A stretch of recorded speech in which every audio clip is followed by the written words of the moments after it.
Hello everyone, मैं इस video में आपको रेलवे ग्रुप डी की जो परीक्षा चल रही है उसके लिए इम्पोर्टेंट साइंस के क्वेश्चन कराने वाला हूं।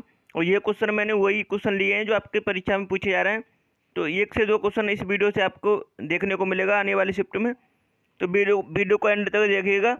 अगर आपने अभी तक हमारा चैनल सब्सक्राइब नहीं किया तो चैनल को सब्सक्राइब कर लें और बेल आइकन को प्रेस कर लेना। चलिए स्टार्ट करते हैं। पहला क्वेश्चन है, रेडियो सक्रियता की माप की जाती है, किसके द्वारा की जाती है? तो रेडियो सक्रियता की माप किसके द्वारा की जाती है? ग्रेगर मूलर काउंटर से, ठीक है, ग्रेगर मूलर काउंटर से की जाती है। अगला क्वेश्चन देख लेते हैं। दूसरा क्वेश्चन है, रॉकेट की गति आधारित है, रॉकेट की गति किस पर आधारित है? संवेग संरक्षण के सिद्धांत पर। रॉकेट की गति संवेग संरक्षण के सिद्धांत पर आधारित है। तीसरा क्वेश्चन देख लेते हैं। तीसरा क्वेश्चन है, मूल रंग कहलाते हैं, मूल रंग कौन से कहलाते हैं? मूल रंग मतलब प्राथमिक रंग कौन कौन से? नीला, लाल तथा हरा। ये तीनों रंग मूल रंग कहलाते हैं, नीला, लाल तथा हरा। ध्यान रखेंगे। चौथा क्वेश्चन है, सेक्टेंस का प्रयोग किया जाता है, किसके लिए किया जाता है? तो इसका प्रयोग किया जाता है ऊंचाई मापने के लिए, ऊंचाई मापने के लिए सेक्टेंस का प्रयोग किया जाता है। ध्यान रखेंगे। पांचवा क्वेश्चन है, पांचवा क्वेश्चन, निकट दृष्टि दोष दूर किया जाता है, किसके द्वारा किया जाता है? निकट दृष्टि दोष किसके द्वारा किया जाता है दूर? तो ये किया जाता है अवतल लेंस के प्रयोग द्वारा। अवतल लेंस का प्रयोग करेंगे निकट दृष्टि दोष को दूर करने के लिए। अगर आपको दूर दृष्टि दोष है तो उसे हम उत्तल लेंस से दूर करते हैं। तो दोनों को ध्यान रखेंगे। छठवां क्वेश्चन है, ध्वनि का वेग सर्वाधिक होता है, तो ध्वनि का सर्वाधिक वेग किस में होता है? ठोस में। ध्वनि का सर्वाधिक वेग ठोस में होता है, उसके बाद द्रव में, उसके बाद गैस में। इस क्रम को ध्यान रखेंगे आप लोग। इस तरह क्रम भी दे सकता है आपको, तो आपको इस तरह ऑर्डर में लगाने के लिए भी दे सकता है, तो ध्यान रखेंगे। अब देख लेते हैं। सातवां क्वेश्चन है, ध्वनि की गति धीमी होती है, ध्वनि की गति धीमी किस में होती है? तो आपको मैंने अभी बताया था हवा में ध्वनि की गति धीमी होती है, लेकिन ठोस में अधिक होती है।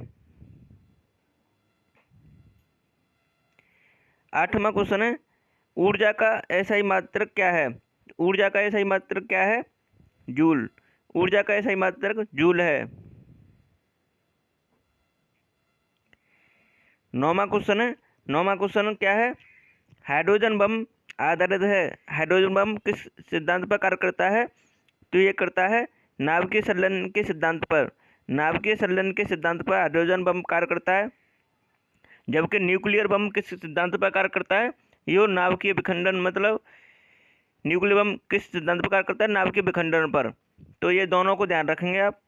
और सूर्य पर जो ऊर्जा होती है उसका मतलब कारण क्या है? नाभिकीय संलयन के कारण ही ऊर्जा होती है सूर्य पर, ठीक है, तो ध्यान रखेंगे। 10वां क्वेश्चन है, 10वां क्वेश्चन क्या है? जल का सर्वाधिक शुद्ध रूप है, तो जल का सर्वाधिक शुद्ध रूप कौन सा है? वर्षा का जल। वर्षा का जल जल का सर्वाधिक शुद्ध रूप होता है। 11वां क्वेश्चन देख लेते हैं। 11वां क्वेश्चन क्या है? 11वां क्वेश्चन है, ग्रीन हाउस प्रभाव गैस कौन सी है? तो ग्रीन हाउस प्रभाव गैस कौन सी है? Carbon dioxide. Green house gas कौन सी है? कार्बन डाइऑक्साइड गैस है। और अगर आपसे पूछा जाए ये प्रदूषण गैस है कि नहीं, तो ये प्रदूषण गैस नहीं है, और कार्बन मोनोऑक्साइड प्रदूषण गैस है। ध्यान रखेंगे, क्योंकि ये रक्त के साथ क्रिया कर लेती है, इसलिए। अगला क्वेश्चन देख लेते हैं। 12वां क्वेश्चन है, दाढ़ी बनाने तथा आंख, नाक, कान की जांच में प्रयोग होता है, कौन सा अवतल लेंस, अवतल दर्पण का प्रयोग करते हैं?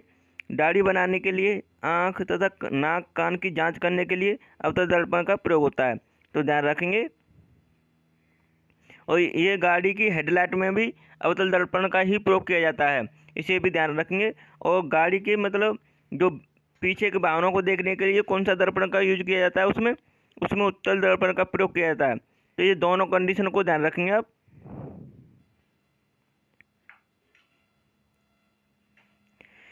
13वां क्वेश्चन है, नाभिकीय विखंडन में प्रयुक्त होता है। तो नाभिकीय विखंडन में किस ईंधन का प्रयोग किया जाता है? यूरेनियम का। नाभिकीय विखंडन में यूरेनियम का प्रयोग किया जाता है। अगला क्वेश्चन देख लेते हैं। चंद्रमा पर गुरुत्वीय त्वरण का मान पृथ्वी के मान का कितने भाग होता है? तो चंद्रमा पर गुरुत्वीय त्वरण का मान कितना होता है? पृथ्वी के 1/6 भाग। पृथ्वी के गुरुत्वीय त्वरण के मान के 1/6 भाग होता है। ध्यान रखेंगे आप लोग। जैसे कि मान लें पृथ्वी पर 60 है तो चंद्रमा पर कितना होगा? 10। 1/6 मतलब 10 होगा, ठीक है, चंद्रमा पर। 15वां क्वेश्चन देख लेते हैं। 15वां क्वेश्चन क्या है? द्रव अवस्था में पाई जाने वाली धातु कौन सी है? तो द्रव अवस्था में कौन सी धातु पाई जाती है? यह है पारा। द्रव अवस्था में पाई जाने वाली धातु कौन सी है? पारा, मरकरी।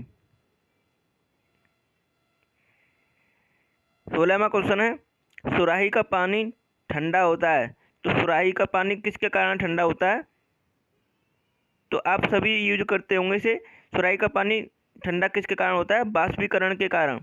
ये बहुत कम लोगों को पता होता है किसके कारण ठंडा होता है? बाष्पीकरण के कारण।